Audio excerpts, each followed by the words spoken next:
ขอเห็บแล้วก็เลย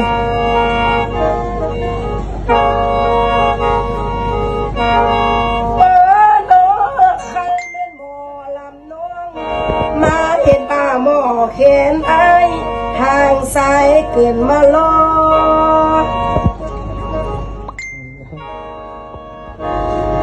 โอ้โนไอ้เบาหมอเข็นเอ้ยงามกระดักงามกระดอกบ่เคยพอกระสังเอ็นเด้ป้าหมอเข็นเอ้ย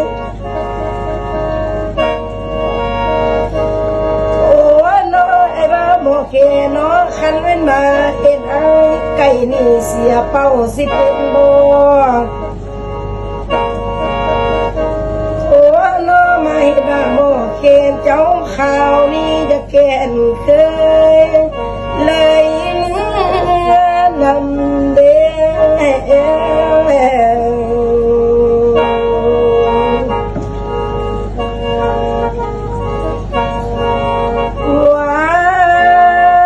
เกมปล่อยลอยอย่าเป็นน้อยเบาพี่สาย